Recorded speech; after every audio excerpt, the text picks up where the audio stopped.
So with the raids on hold for now, the left says the president himself created this crisis and that he's now, quote, acting outside the circle of civilized human behavior.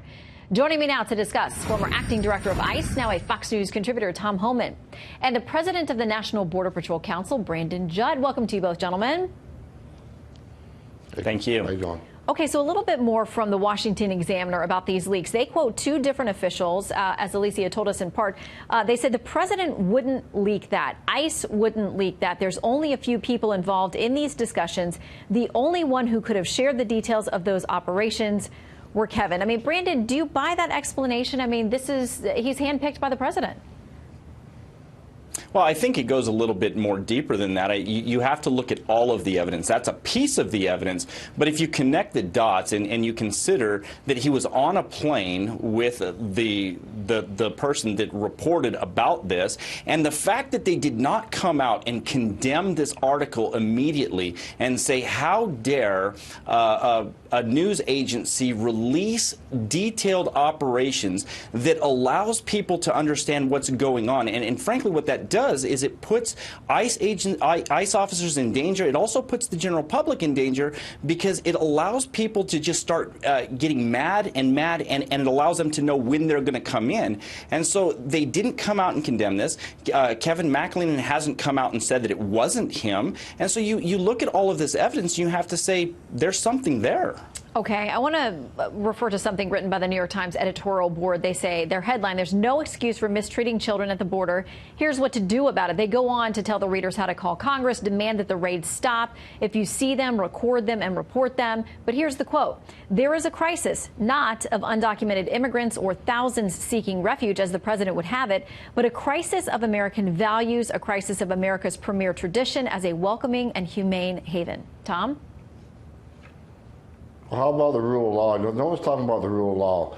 You know, the Border Patrol agents are enforcing the law. And I'll tell you something about mistreatment of children.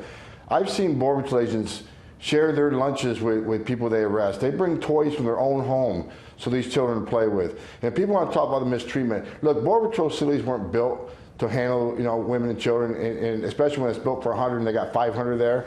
And they've been asking Congress for months to give them money so they can have more health and human services beds that are designed for children and have the proper facilities there for them. But Congress has not done anything. They haven't offered up one fix to this crisis. So stop blaming the men and women who are down there risking their own safety to secure this border and taking care of women and children, which a lot of these border patrol aren't parents themselves. They're doing the best they can in difficult circumstances. So maybe New York Times ought to thank the fine men and women of the Border Patrol for dealing with such a chaotic situation, doing the best they can. This is Congress's failure. They could give the money. The president asked for $4.5 billion. They haven't given him $1 yet. Give the money so the children can be put in a better facility. The Border Patrol will agree with that. I'm sure Brandon will agree with that. Yeah, and what we're hearing tonight is there are some snags in trying to get the money. I mean, the House is controlled by Democrats, the Senate by Republicans. They've both got to pass something, and we're hearing there's some trouble tonight in trying to get together on something that they can actually vote on, at first, at least in the House.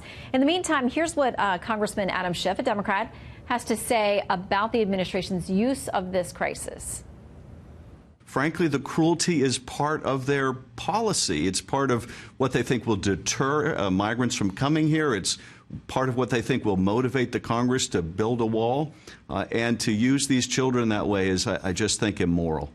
So, Brandon, I mean, everybody agrees they don't want to see children or adults mistreated or living in uninhabitable conditions. So where do we go from here?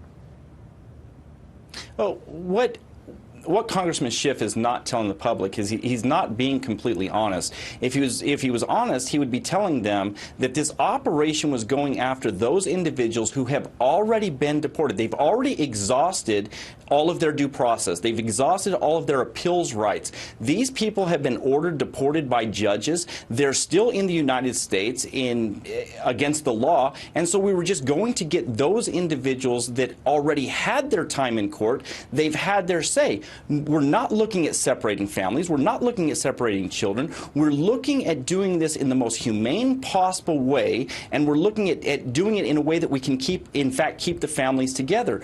It's just complete and total dishonesty. They're telling just a portion of the truth instead of letting everybody know the whole truth. And if everybody knew the whole truth, they wouldn't be against this operation.